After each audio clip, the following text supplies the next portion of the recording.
media houses on the recent allegations and smuggling cases that have been captured by the department over the course of the last month, that is October, to the first week of November today. And then each of these briefs will just give you a summarized concept. So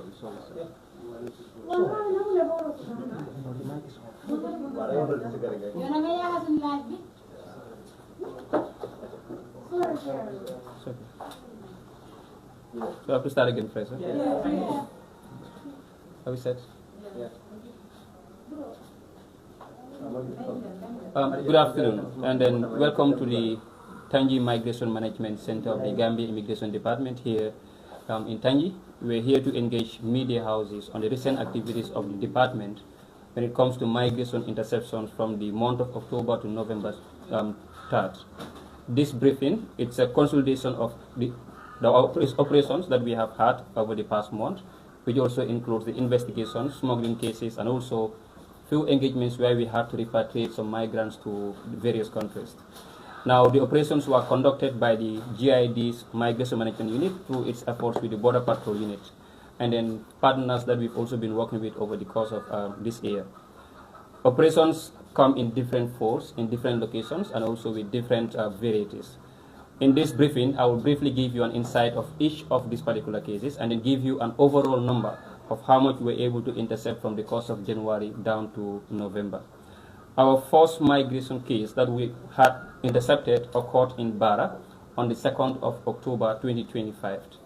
The North Bank Border Patrol Unit intercepted 39 would-be migrants, which includes 34 Gambians and 5 Senegalese, including 4 female and 1 pregnant woman. The migrants that were intercepted were preparing to move to Mboletba to be transported to Bara, and later they came back to Tangi.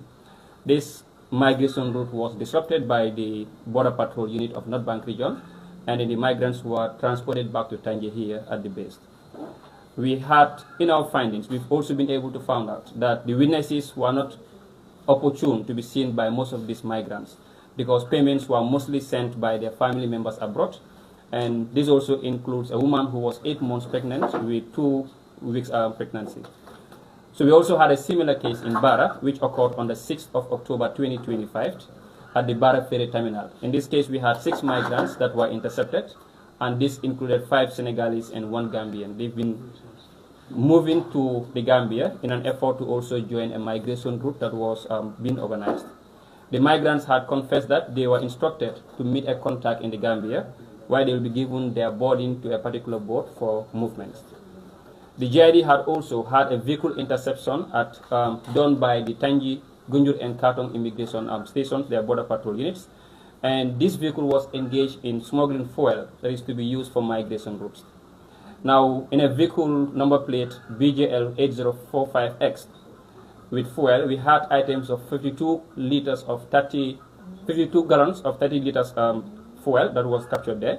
We also had the 40 of 20 liters gallon that was also captured, and the 26 of 60 liter gallon. And then we also have 200 liter barrels that were also intercepted by the officers. We've also been informed that the suspect in this case, which is Wuye Sane and Sheikh Aidara, were paid an amount of 40,000 onwards by the migrants that were involved in this particular case. Now, this was a disruption case as the migrants were not met up with a vehicle, but they contained items that are being used for this particular routine that we had to intercept along the way.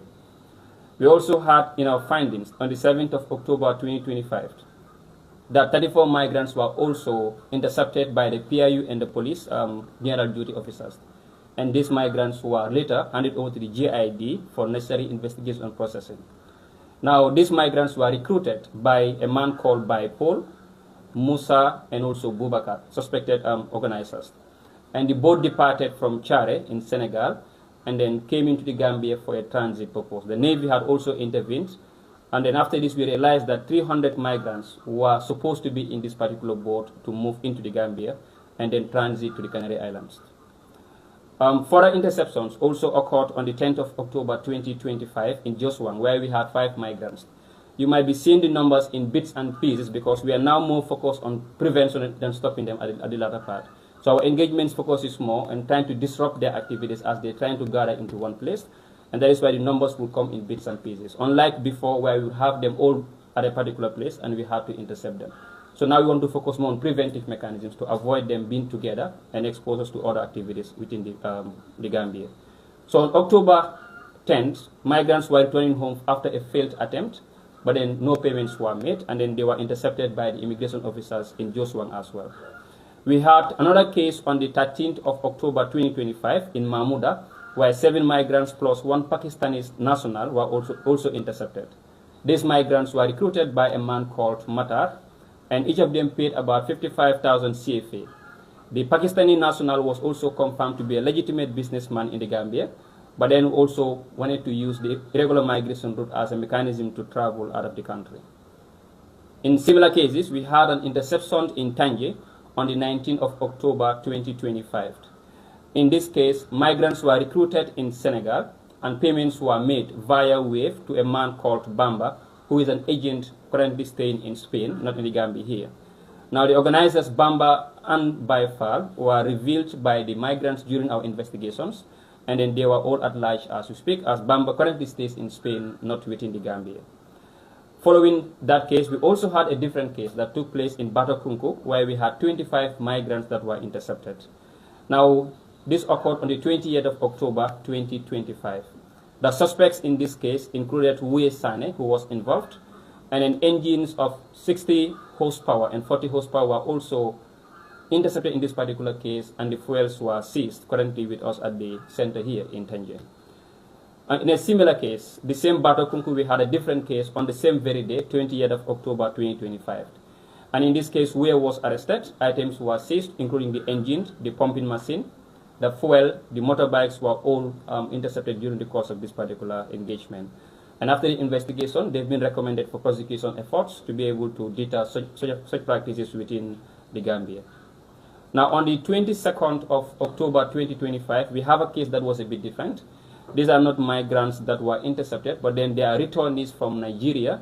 We had initially sent a release on this part, where we had our officers travel all the way to Mauritania in partnership with the Ministry of Foreign Affairs, and the SIS were also involved. They had to travel all the way to Mauritania and bring about 40 migrants that were stranded in Mauritania. Accounts from these migrants had also revealed that they had undergone serious human rights violations and also suppressions by the authorities in Mauritania. On a good note, the Ministry of Foreign Affairs, through its embassy in Mauritania, was able to engage swiftly and arrange for them to be returned back to the Gambia, which our officers, Commandant Sidikan to here, together with officers from Foreign Affairs, were able to travel down to Mauritania in the Rosa border and transport those migrants back to the country. In that case, we realized that the boat that transported them to Mauritania left the Gambia with an amount of 190 to 200 migrants. But then at our level, we were only able to return 40 migrants in this case, as the other ones left before the team was able to reach Mauritania. On a separate interception case, where we had 47 Guineans at Madiana Salaji, it occurred on the 22nd of October 2025. The suspect identified in this case included Momodu Seka, who was the one harboring the migrants in a compound. We also had a Senegalese-based organizer, Pape Aliou Mustafa, and also Fode, who are also suspected as organizers of this particular case, and this case took place in Salaji, where they've been harbored. Separately, we also had another case in Bara, which occurred on the 26th of October 2025, where 28 migrants were also in the coastal belts and areas where we may have susceptible people to be engaged into migration route. They were suspected to have departed from a village called Jinak in the North Bank region, and the migrants were taken to Tangi for further investigations. On the 25th of October 2025, we had also 34 migrants plus a boat and an engine intercepted at a village called Kubune on the 25th of October 2025. Now, the boat, engine, and the 200 gallons of fuel were all recovered, and the agent who was found in this particular case is Mr. Cherno Usman Sow, who is currently at large as we report this particular case. A similar case occurred in Bara, where we had 30 migrants who were intercepted on the 25th of October 2025, same day with that of Kubune. In this case, again, we had two organizers, Modunjai and also Ismaila, were found to be in this case. And they have collected payments from migrants in various ways. Some of them paid through CFA, others paid in Gambian dollars. Reason being why we have difference in currencies, because most migrants come in different countries. Some of them are from Senegal, others will be from the Gambia, some are from Guinea, and these countries have different currency notes. So as a result, migrants would pay in different notes based on the countries where they reside. And then Barra also had a different case the following day on the 26th of October 2025, where we had 29 migrants that were intercepted. And the suspected agents in this particular case includes Mr. Yoro, Abdullah, and also Musa. In this interception, food items were also recovered, and then there had been some claims that have been alleged by the migrants that there were some officers that were involved in this particular case. We would want to disclose which particular unit was this, but then there had been allegations made that they had conspired with few people that engaged in this particular act. So as we speak, we're also making efforts to engage with those people and see how we can mitigate some of those practices. We also had another smuggling case where we have arrested a man called Adam Khan on the 1st of November 2025. Now Adam Khan, together with Ali Job, were suspected to have prepared for a boat departure in a village called Sami. Payments were also made in CFA and Gambian dollars. And this case, they were supposed to have about 240 migrants to be departed from the Gambia to the Canary Islands in this particular case. Moving forward, we have another major interception that took place on the 2nd of November 2025, where we have 82 migrants in Batakunku again. And the suspects in this case included a man called Abdi Juft and also Mr. Ibrahim Manjai. This particular case came in various formats because we have been receiving many migrants over the past months. But then with this particular case, we have seen them prepared with their radio sets to be able to facilitate communications while they are moving. And also, the man was also alleged to have been having a particular, who was armed at some point, and we have him currently in custody here. So as we speak, we have 3 suspected organizers of irregular migration route that are currently in custody in Tangier here, and their cases will be taken for prosecution. The man that was claimed to have been armed will be handed over to the Gambia Police Force, as it is their mandate to decide whether the arm being used was genuine or not, and what exactly could have been charged actions. And then, looking at all these particular numbers we've discussed, they all occurred within the course of October, coming down to the 2nd of November 2025. Now, by aggregation, I will give you an accumulative number of what we're able to intercept over the course of this past month. Now, from January coming down to November 2nd, when we put all our interceptions together, we were able to have an interception of 535 Gambians within these interceptions. 921 Senegalese were found within these interceptions. 485 of them were also found to be Guineans, and we have 100 of them that fall under other nationalities within the Gambia. Among them also we had 21 pregnant women that were also taking this migration route to travel from the Gambia into the Canary Islands. We've also had, in different cases, close to 70 minors that are children below the age of 18 that were also involved in most of these migration cases. Now, overall, if we look at the gender aggregation, we realize that out of the number that we have intercepted, which included 2,041 migrants over the course of this year, from January down to November today, GID was able to intercept 2,041 migrants that were taking the migration route within the country. Some of them used the country as a transit point. Others who are recruited within the Gambia here to also undertake this particular journey. And out of this number, 1,693 are male, 348 of them are female, 77 of them are minors, and 21 of them are pregnant women found in this particular case. Now, as we continue our efforts, we are now in the month of November going down to December, and we've also realized that it is a peak period where most migrants are also trying to leverage upon to travel out of this country. The GID, as we speak, is focused more on disrupting these movements than waiting until they board the vehicles to travel out of the country. And as a result, most of our engagements over the past months are fueled at the very beginning, when they try to recruit them together, or they have been harbored in a particular compound, or they're trying to move from one place to a different place to be able to meet up with the organizers. We want to again recommit ourselves to engaging with the communities, receiving intelligence from most of these people, as most of our efforts are intelligence-based. We are not able to be in every corner, every nook and cranny of this country. So it is only people that can also give us information that we can work upon to make these interceptions. If you have also been following the media, there had been reports of many missing boats within the seas. And most of these are claimed to have traveled out of the country, going down to Senegal and into Mauritania. While we are not able to verify their departure points at this point, we also want to see it as an alarm that with all these things we have achieved, there are still boats moving. And most of these movements are known by Gambian citizens in communities, in compounds, and coastal belts. It becomes their duty to be able to communicate with the GID staff and engage us in the earliest possible time so we can also intercept most of these cases. We also want to appreciate the work of the Border Patrol Unit and the Migration Management Unit of GID over the course of this month. When we are sleeping at our comfort zones, even at night, they're always available, making sure that migration routes are foiled at the very beginning. We also want to express our gratitude to the GID Command, who have also been there to boost up the morale of the staff and also promote their engagement into this irregular migration route. The GID is not against migration, as it is a right upon every citizen, upon every person within a country.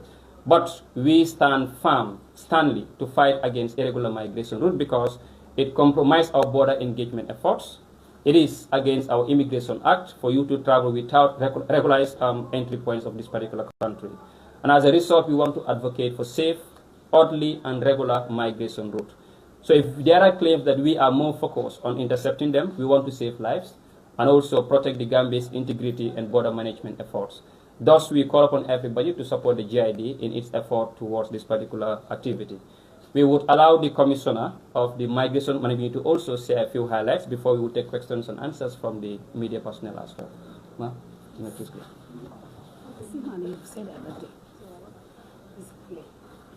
Okay. Thank you very much, PRO, for that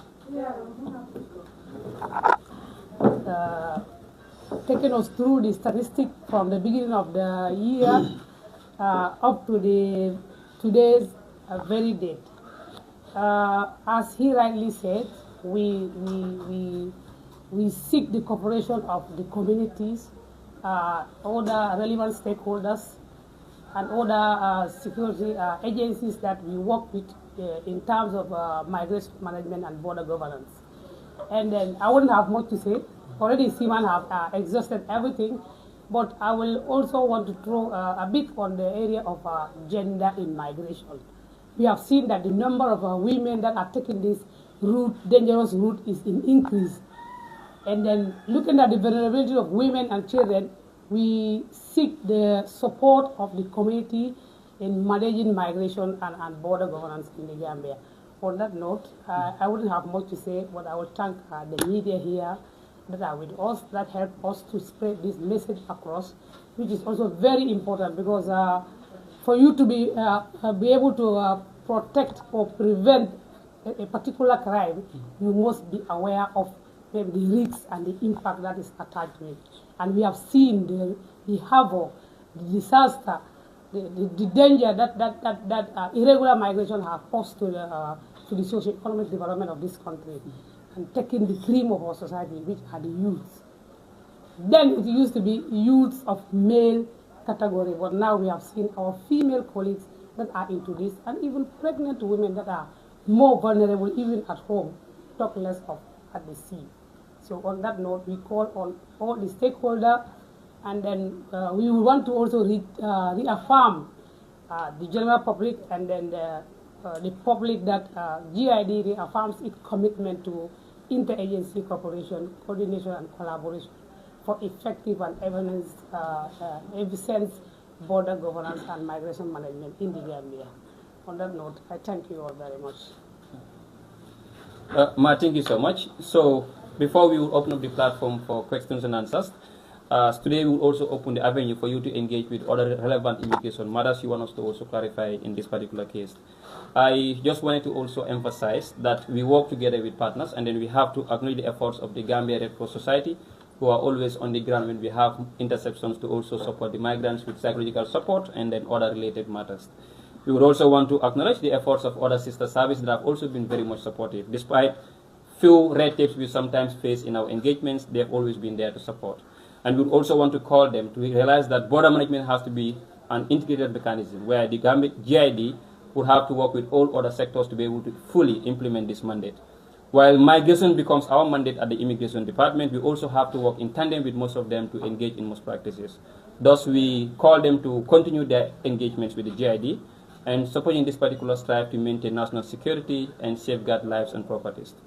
If you have no other issues to discuss with you, we will open up the platform for you to ask questions and concerns before we move to other important matters at this particular point.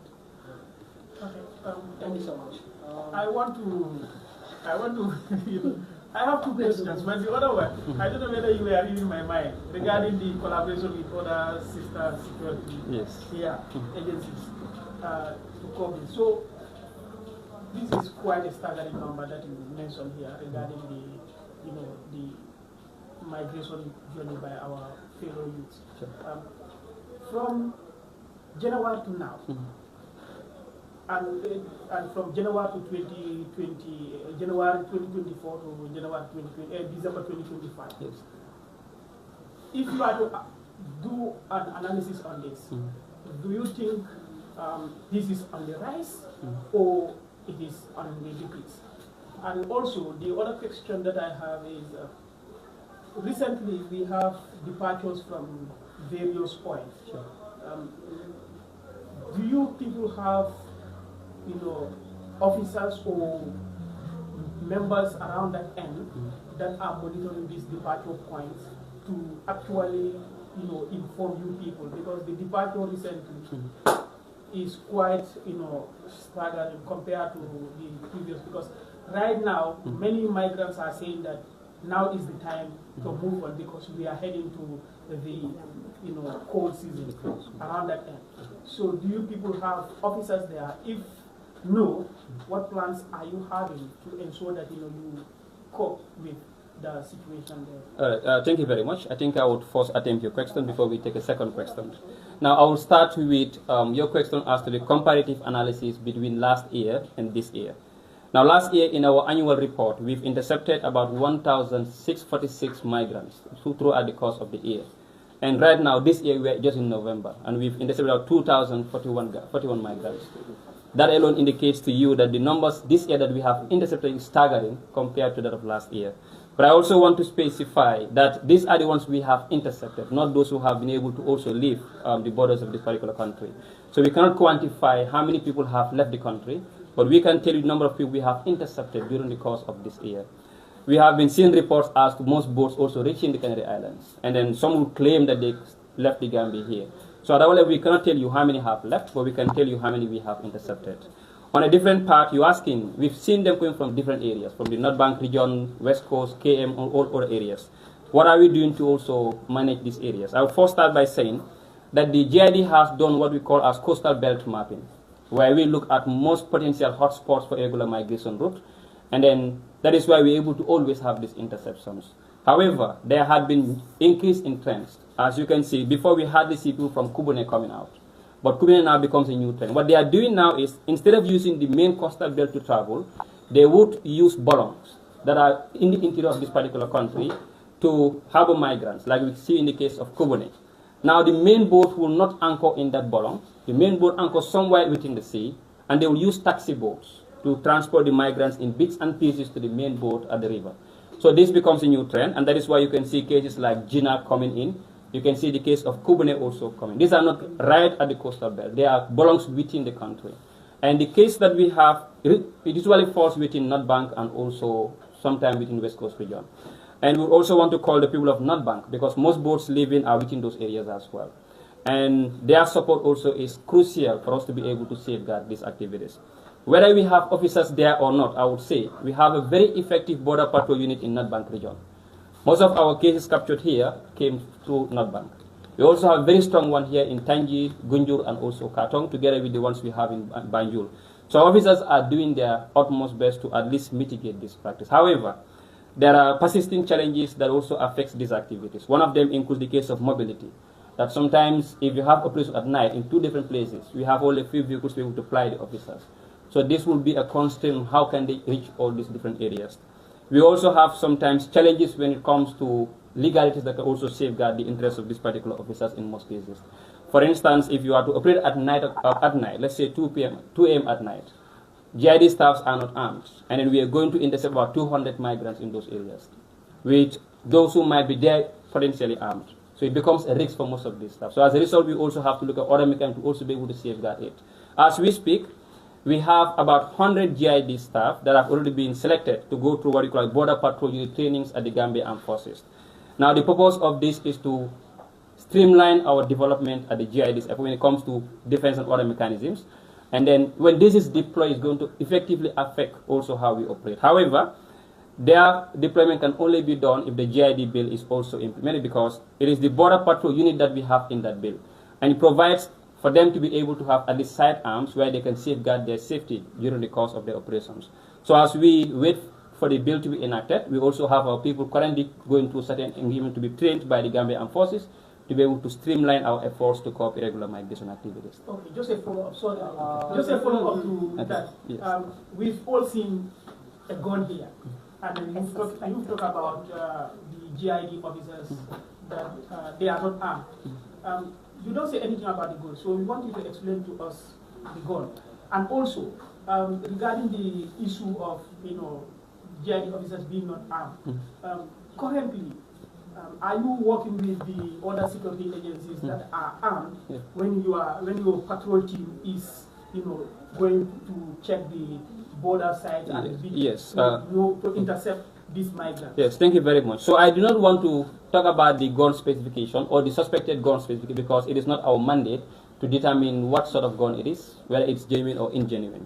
In as much as we are to cope irregular, we have to also respect other mandates of other security services. So it is the work of the Gambia Police Force to be able to do their forensic analysis to understand whether it's a gun or not, or what exactly it can pose. But then to us, it also posed a threat to our officers, because it was held by an organizer who is currently at custody. So as a result, our officers could have been endangered by this particular suspected gun that is currently here. So we are still concerned, and that is why we are trying to deploy them to be trained also onto arm and ammunition to be able to safeguard their safety. But like I said, it has to be supported by the bill of the GID in this case. So we're just trying to make it operational before we're able to have the bill implemented. And then on a different note, you asked about, if I'm not, okay, what was the second part? Okay, for so just about when you some occasions we have it together with the Navy. In other occasions too, like you can see a case where the police were not intercept and say, give it to us. So at our level, when we go on patrol, we hardly go with most of them, because each of us have a different mandate, and they may have their patrol at night on other engagements. So we are sometimes not with weapons when we go into these operations, and it still poses a threat to most of our staff when they engage. But then it is our job to mitigate irregular migration. So we have to be firm and control the borders as much as possible. I'll take that up for you, Ali. Yes. Okay. My question is basically on the officers that are led to be involved in the smuggling of some of these migrants, the smuggling of some of these migrants. Yes, thank you very much, Aliu. To start up, I would say we had not received any report of a GID staff involved in organizing irregular migration routes. I have seen a report on the media that claims that officers of a different sector have been involved that we cannot quantify and substantiate. But in our reports and what we have investigated within the migrants have not shown us any GID staff engaged in this regular migration route. If there are claims of others being involved, we would advise that they at least maintain decorum and avoid being involved in such case, because it compromises our efforts at the level of the Gambia Immigration Department. What do we do to maintain accountability? The GID had undergone a series of transformations. If you engage with our GID staff, you will know that the GID then and now there are big gaps, because our staffs are trained to be professional in their conduct with the public servants, with the public. As we speak, we have a training ongoing to focus on human rights and also another protection activities. So we are still very much committed in trying to lead the reform strategies of our department and make sure our staff are engaged with accountability and also transparency. So I do not have any records of a GID staff involved in some of these organizations' activities. My other question would be, given the fact that there is a rise in the numbers, looking at last year and this year, or looking at within the space of this year. Now, what challenges does this pose on the immigration department in terms of interceptions? And the other thing is, again, currently the immigration bill that criminalizes smuggling is not there, and then the charges, or let's say the charges tied to most of these smugglers or organizers is not heavy. in the sense that it has to be determined. Yeah. Now, what does this post? What's the challenge it poses on you people, and how far have you gone in pushing the immigration bill that would actually help to enhance your work in terms of COVID, irregular? Ali, thank you very much. So, almost in every briefing that I have with you, we would sometimes reference that the reason why these activities are surging is because of the lack of a law that criminalizes smuggling of migrants within the Gambia here. The GID bill, at this point, we are told has gone a bit far, because in our last meeting I heard that it has passed through cabinet review. They had made some comments that should be adjusted before it goes to the parliament. But then, in as much as we know it is making progress, we also feel like the process could have been expedited, knowing that the number is increasing and then more Gambians are posed with threats when it comes to this activity. So the bill still becomes a challenge. With all our efforts, with all our officers and their engagements, in as much as migrants who is not criminalized, organizers will still engage in having this being done within the country. If you have observed of recent, Gambians have been prosecuted by the Senegal authorities because of migration routes. And that is because Senegal has very strong laws that criminalizes regular migration activities. Unlike us, where we have seen Senegalese as a staggering number coming to the country, using us as a transit point to travel out of this country. So while we want to intercept them, if the law is not there, it's going to impede the efforts we are making. And as much as we're able to intercept 2,000 people, how many people have left? Why is the greatest number of these people coming from Senegal and Guinea? Because we don't have the laws.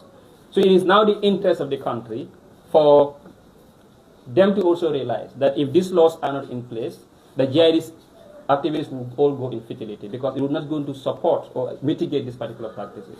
So I would say that the law is always a concern to us. And we have been calling upon authorities to also safeguard and also expedite it. Just yesterday it was discussed in a meeting that was conducted. So now it becomes the cabinet's work. It also becomes the parliament's effort to also push for it to be taken to the parliament, and they can review and do the needful before it affects our engagements. So many lives have been lost over the past months, and we can say it because the laws are not there. And as much as we want to safeguard lives, the country has to also start by having legislation to support these activities to be able to mitigate most of these practices. So it becomes a concern, and we do hope that those hearing us and they have a part towards the bill will also make efforts to at least support the GID in its drive to cope regular migration activities. Yes, ma'am. I'm Mariam Jal from Yaku, Gambia. I'll just start off from where my colleague landed. Based on the statistic on the ground, it seems like the numbers are always rising. But then, how best are you partnering with your partnering institution in order not to concentrate on septic them from going to the bad way? But then, are there any ways that you are doing with your colleagues internationally in order to see what best way can be done through dialogue and some other important relevant things rather than intersecting? Thank you so much. I think I will allow Ma to take you through when it comes to our integration mechanism, where we engage with Senegal authorities in order to be able to mitigate these activities. Ma, you're at the helm of this board and committees. You can provide that. Thank you very much. Going to your question, of course, we are doing a lot of stakeholder collaboration and then the regional and international cooperation when it comes to smuggling of migrants and even trafficking in person. And in this year, at the beginning of the year, you've seen that the government have made efforts through the government of Spain in trying to promote safe, regular, and orderly migration by coming up with a circular migration policy that will help our Gambian migrants move to Spain regularly and then coming back. All these are efforts, government efforts and department efforts towards preventing loss of lives and also promoting orderly and dignified migration. And then also when it comes to regional cooperation, we are cooperating with like Senegal, Mauritania, as far as Morocco, in trying to consolidate efforts to see that migrants are protected and they have a dignified way of moving into other countries of their migration interest. Yes, I believe that would answer the question. I also want to emphasize that most of these organizers are Senegalese. I want to bring in the context of the ECOWAS Free Movement Protocol within the West African bloc as well, that it has also contributed towards many West African countries coming to the country.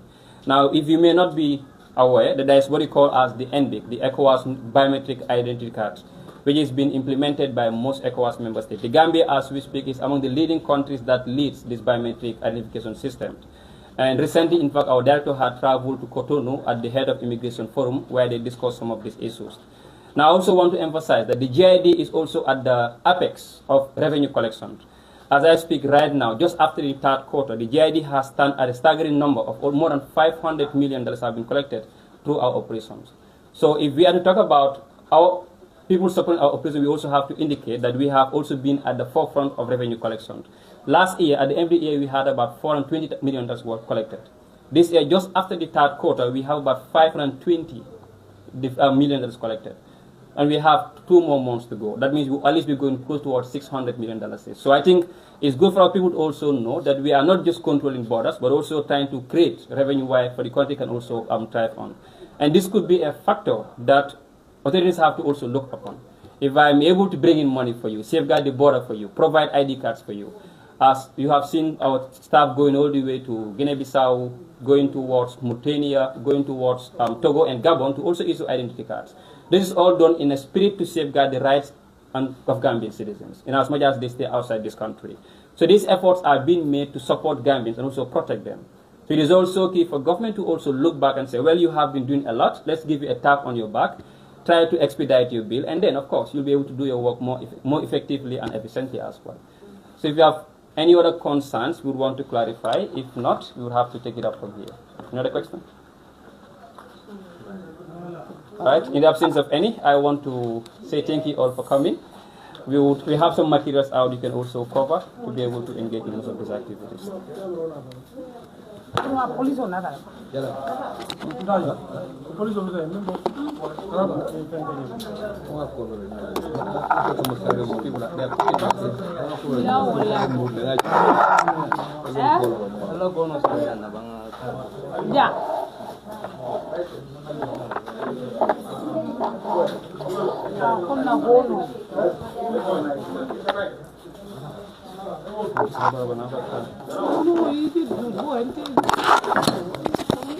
waa Direct Africa TV di leen jaajëfal fu waay mën ci di nekk rek comme ni ngeen ko gisee rek tànjee lañ ñëwoon tey pour ñëw rek li nga xam ne rek moo nekk briefing bi nga xam ne rek moom la GID officers di def moo nekk Gambia Immigration Department bi nga xam ne rek moom la ñuy def pour yëgal askan bi li nga xam ne rek loolu lañ jot a jàpp si ñi nga xam ne rek ñooy dem ci yoonu ginnaaw bi ñu koy wax ne byway comme ni ngeen ko gisee rek lii ay botul essence la li machine la moo nekk nii lii yëpp essence bi nga xam ne waaw moom la ñi nga xam ne rek di ndaw yi di yóbbu ci gaal yi pour dem ci li nga xam ne rek moo nekk byway bi nga xam ne rek moo lëmbe àdduna bi fépp moom ngeen gis ni lii yëpp ay bidon la yu essence waa di leen jaajëfal rek foo ay mënti di nekk rek ñu wax leen ne lii lañ leen amaloon fii nii